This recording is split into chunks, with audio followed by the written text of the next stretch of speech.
اور مجھے مولانا اسحاق صاحب کا وہ جملہ ہمیشہ یہ آیت پڑھتے ہوئے یاد آتا ہے. بعض اوقات تو وہ فی البدی ایسے جملے بولتے تھے جاندار.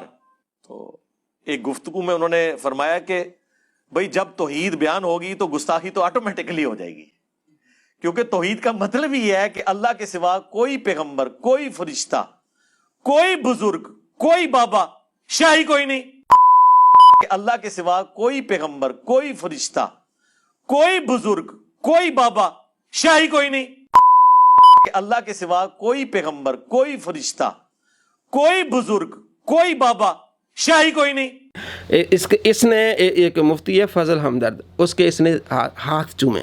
اللہ اللہ. اب جس بندے کے ہاتھ اس نے چومے ہیں اسی ہاتھوں پر تھوک رہا ہے. وہ اس طرح کہ فضل احمد نے کہا تم جو کہتے ہو کہ میں علم نام وابی نام بابی، میں ہوں مسلم علمی کتابی ہوں. فضل احمد نے یہ کہا کہ جناب یہ تو شیطانی نعرہ ہے نا. شیطان نے یہ کہا تھا کہ خدا جیسا ہے کوئی نہیں، ٹھیک ہے نا، آدم تو ہے کوئی نہیں، اس نے یہ کہا تھا نا. اس نے کہا یہ تو وہاں پہلے یہ کہتا تھا، عام لوگوں کو کہتا تھا، پھر اولیاء کو کہتا تھا، پھر اس نے شیخ عبد القادر جیلانی رحمۃ اللہ علیہ کے بارے میں یہ بات کی، پھر چلتا چلتا پھر رسولوں کے بارے میں. اور مجھے کل ایک بندے نے بتایا اس نے یہ بھی کہا ہے کہ حسن تو شے کوئی نہیں. اب سارے شیعہ اس کے مخالف ہو گئے. ان کو کہ وہ تو چھوڑ دینا، حسن کی تو بات ہی پیچھے رہ گئی ہے نا. بات تو ہو رہی ہے، رسول اللہ نے فرمایا تھا عمار کو باغی جماعت قتل کرے گی، عمار انہیں اللہ کی طرف بلائے گا، وہ جماعت جہنم کی طرف بلائے گی. حسن جیسے کروڑوں حسن بھی ہو جائیں، وہ کیسے امیر شام کو گارنٹی دے سکتے ہیں جس کو اللہ کا نبی وحی کے ذریعے یہ بتا دے کہ یہ جہنم کی طرف بلانے والی جماعت ہے. تو حسن ابن علی تو شاہی کوئی نہیں رسول اللہ کے مقابلے پہ.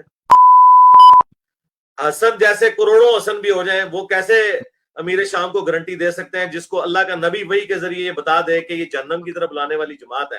تو حسن ابن علی تو شاہی کوئی نہیں رسول اللہ کے مقابلے پہ.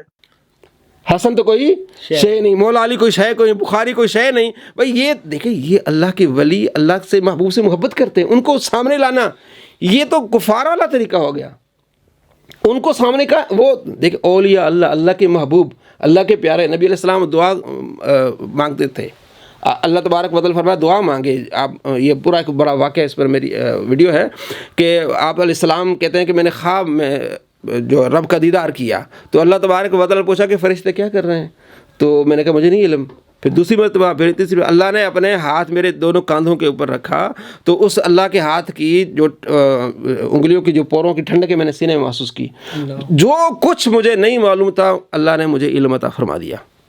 پھر اللہ تبارک و تعالیٰ پوچھتا گیا، میں وہ جواب دیتا گیا. تو اللہ نے فرمایا اے محبوب اب تم جو کچھ مانگنا ہے مجھ سے مانگو. تو آپ علیہ السلام نے دعائیں مانگی، ان میں سے ایک دعا یہ تھی کہ اللہ جو تجھ سے محبت کرتے ہیں ان کی محبت میرے دل میں ڈال دے. تو اولیاء اللہ کون ہوتے ہیں؟ اللہ سے محبت کرنے والے. اچھا، اب فضل حمدرد اس کے ہاتھ چومتا تھا کیونکہ وہ صحابہ کا گستاخ تھا، اور ہر صحابہ کا گستاخ یہ جناب اس سے محبت کرتا ہے، رافضیوں سے اس لیے محبت کرتا ہے. مفتی فضل حمدرد نے ویڈیو بنائی کہ غار ثور میں حضرت ابوبکر نہیں تھے، جس میں اہل سنت اور اہل تشیع کا اجماع اس بات پہ اذ یقول لصاحب لا تحزن ان اللہ معنا. 40 نمبر آیت ہے سورہ توبہ میں کہ جب آپ اپنے ساتھی سے کہہ رہے تھے کہ اللہ ہمارے ساتھ ہے، تو اس سے ساتھی سے مراد ابوبکر صدیق رضی اللہ تعالیٰ عنہ ہیں. ٹھیک ہے، تو اب فضل ہمدرد اس کا انکار کر رہا ہے. جب اس سے پوچھا گیا، جب یہ ہاتھ چومتا تھا فضل ہمدرد کے، تو اس سے پوچھا گیا کہ بھئی یہ تو تم نے خود اپنے ویڈیو میں بھی کہا ہے کہ یہ اجماعی مسئلہ ہے کہ شیعہ بھی مانتے ہیں کہ یہ صاحب حضرت ابوبکر صدیق ہے، سنی بھی مانتے ہیں. تو فضل ہمدرد تو کہتا ہے کوئی اور ابوبکر ہے. کہتے ہیں ہاں پولا سا نا، ہاں ان کا اپنا موقف ہو سکتا ہے، یہ اس طرح بات کی. یعنی صحابی پر اتنا بلیم لگایا تو بڑا ہاں. لیکن جب اس نے کہا نا فضل ہمدرد نے کہا کہ تیری توحید شیطانی توحید ہے جی، تو جو یہ کہتا ہے نا کہ بابت شے کوئی نہیں، تو کل تو یہ کہے گا کہ اللہ کے مقابلے میں تو نبی شے کوئی نہیں. تو یہ کہتا مجھے اس نے گستاخ کہہ دیا، اللہ اس کو برباد کرے، اس کو یہ کر دے وہ کر دے. وہی فضل ہمدرد جو حضرت ابوبکر صدیق کا انکاری تھا، اس وقت تو کچھ نہیں بول رہے تھے، اس کا اپنا موقف تھا. ہاں، اب اس نے کہا کہ تو شیطانی توحید بیان کرتا، کہتا ہے وہ برباد ہو جائے اور یہ ہو جائے وہ ہو جائے. اچھا، پھر آگے یعنی اپنے ماننے والوں کو کہتا ہے کہ میرے خلاف جو بات کرتا ہے وہ دین اسلام کے خلاف بات ہے. یعنی میرے سے اختلاف کرنا، اسلام سے اختلاف کرنا، دین سے اختلاف کرنا، قرآن سے اختلاف کرنا. میں ایک دائی ہوں تو میرے جو فضل حمدر نے کہا نا کہ میری بھائی آپ سے ذاتی اختلاف بھی ہو سکتا ہے، کہ نہیں میرے سے اختلاف کرنا، یہ تو کتنا بڑا اسلام. یعنی اس سے اختلاف نہیں کر سکتے، اور سیدنا ابوبکر صدیق رضی اللہ تعالیٰ عنہ کے غار میں موجود ہونے یا نہ ہونے پہ اختلاف وہاں کر سکتے ہیں، جائز ہے، اس کے ساتھ اختلاف جائز نہیں ہے. اچھا اس نے پیروپگڑا کیا بنایا ہوا ہے جناب، یہ کہ حضرت امیر معاویہ رضی اللہ تعالیٰ عنہ اور ان کے ساتھی جو ہے نا ممبروں پر گالیاں دیتے تھے. اچھا اب مجھے یہ بتائیں، اس نے فضل ہمدرد کو جواب دیتے ہوئے بار بار اس جملے کو ریپیٹ کیا ہے کہ حضرت علی رضی اللہ تعالیٰ عنہ نماز میں امیر معاویہ کے خلاف بددعائیں کرتے تھے. اب تمہارا وہ کیا گیا، تم پہلے ان لوگوں کو برا بھلا کہتے تھے کہ بھائی یہ دیکھیں یہ بنو امیہ والے جو ہے حضرت علی کو گالیاں دیتے ہیں، وہ تو ثابت نہیں ہو رہا. جی ٹھیک ہے نا، حضرت امیر معاویہ سے ثابت نہیں ہے نا. لیکن اب تم یہ ثابت کرنا چاہتے ہو کہ حضرت علی کا کردار یہ تھا کہ وہ گالیاں دیتے تھے، بددعائیں دیتے تھے، یہ ثابت کرنا چاہتے ہو. اپنے کو بچانے کے لیے کہتا ہے دیکھیں حضرت علی نے تو دعائے قنوت پڑھی تھی معاویہ پر، میں دعائے قنوت نہیں پڑھا، میں اس کو کہہ رہا ہوں اللہ اس کو ہدایت دے، اس کو یہ کرے. اسے کہتے ہیں کہ ہاتھ چوم کے پھر تھوکنا. اچھا کے چاٹ لینا مفتی صاحب. اچھا اس میں بار بار یہ کہتا ہے کہ بھئی تمہیں تو ہمت نہیں پڑتی، تم بریلیوں کے خلاف بات کرو کہ چشتی رسول اللہ پر ہم ہیں مجاہد جو ہم چشتی رسول اللہ پر بات کرتے ہیں. بے شرم آدمی، کیا چشتی رسول اللہ کس کا عقیدہ ہے؟ ہم نے کافی ساری ویڈیوز بنائی ہیں، بھائی کس کا عقیدہ پہلے یہ تو ثابت کرو. کہتا نہیں مفتی تم نہیں مفتی منیب الرحمان صاحب جو ہے وہ کہیں کہ ہاں یہ ہمارا عقیدہ نہیں ہے، کہ انہوں نے کسی کتاب میں لکھا ہے. میں نے اس کو جواب دیا، میں نے کہا اچھا یہ بتاؤ مفتی منیب الرحمان صاحب فتویٰ دیں گے، لیکن یہ بھی مانو وہ یہ بھی فتویٰ دیں گے کہ جس نے یہ ڈرامہ رچایا ہے کہ یہ بریلویوں کا بنیادی عقیدہ ہے وہ بھی کافر ہے، مان لو گے؟ پورا فتویٰ ماننا ہے. ہم چاہتے ہیں ان سے مفتی صاحب پہلے تم اقرار کرو اپنی ویڈیو میں کہ مفتی کا فتویٰ پورا ماننا ہے، کیونکہ تم نے کئی سالوں سے ڈرامہ رچایا ہے. یہ کہتے ہیں کہ بڑوں کو لے آئیں. اب مفتی منیب الرحمان جب اگر فتویٰ دیں گے تو مجھے بتاؤ مانو گے؟ ہم یہ بھی فتویٰ مانگے نا جس نے یہ پیروپیگنڈا کیا ہے کہ جناب جو بریلوی ان کا عقیدہ ہے، بنیادی عقیدہ ہے چشتی رسول اللہ، بنیادی عقیدہ. جی مجھے بتائیں کس کا بنیادی عقیدہ ہے؟ اتنا بڑا جھوٹ. یہ کہتا مجھے اس نے گستاخ کہا ہے، تم کروڑوں مسلمانوں کو کافر کہہ رہے ہو.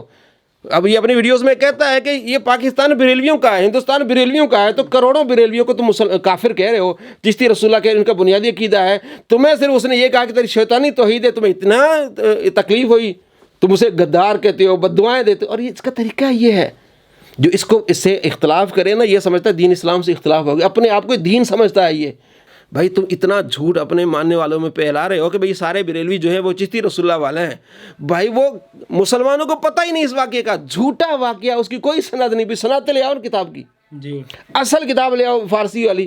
کئی سال ہو گئے ابھی کتاب بھی نہیں لایا. اگر فارسی والی کتاب آ جائے گی پھر پڑھنے میں دقت ہوگی اس کو. یہ بھی مسئلہ ہوگا اس کی علمیات. بات یہ ہے کہ یہ صرف اس نے ڈرامہ رچایا عوام کو دھوکہ دینے کے لیے کہ چشتی رسول اللہ جی ان کا بنیادی عقیدہ ہے، جی چشتی رسول اللہ والے ان کے خلاف میں اصل مجاہد ہوں. کہتا ہے ساری چیزیں پیچھے رہ جاتی، پہلے اس بات پہ ہو جاتی ہے کہ چشتی رسول اللہ. بھائی جب یہ عقیدہ ہی نہیں کسی کا تو آؤ اپنے بات کرو، ادھر پہلے ثابت کرو. عقیدہ اگر ہے تو کسی کتاب سے ثابت کرو ذرا. عقیدے کی عقائد نسویہ ہے، اس کے علاوہ یہ جو اپنے کتنے ہمارے اہل سنت کی جتنی بھی عقائد پر کتابیں، بہار شریعت میں پہلا چیپٹر عقیدے ہے. آپ بتا دیں کسی کتاب میں اگر کسی عقیدہ ہو، کسی عام سنی سے بھی کہیں گے تو وہ کہے گا یار لکھ دلانا تو تیرے پر، تو اس طرح کی بات کر رہا ہے. جس نے یہ بات کی ہم اس کو بھی نہیں اون کرتے، پتہ ہی نہیں چلتا کون ہے. جی تو یہ سارا اس نے ڈھونگ رچایا ہوا ہے. اس بات پر اپنے کو کافر بنا رہا ہے اور جو اپنے ماننے والے ان کو کافر بنا رہا ہے، کیونکہ ان کو یہ سمجھا رہا ہے کہ یہ مسلمان ہی نہیں، ان کا عقیدہ ہی نہیں. بھئی ہم تو لا الہ الا اللہ پڑھنے والے محمد رسول اللہ صلی اللہ علیہ وسلم. تو یہ سارا بلیم ہے، جھوٹ ہے. اللہ کے نبی کا فرمان ہے جو کسی کو کافر کہے کفر اس کی طرف لوٹے گا. یہ اپنی خیر منائے، اپنی آخرت کی فکر کرے. دوسروں کو بڑی تبلیغیں کرتا ہے، اندر نیچے نہیں دیکھتا، اپنے گریبان میں نہیں جاگتا کہ میں کیا کر رہا ہوں.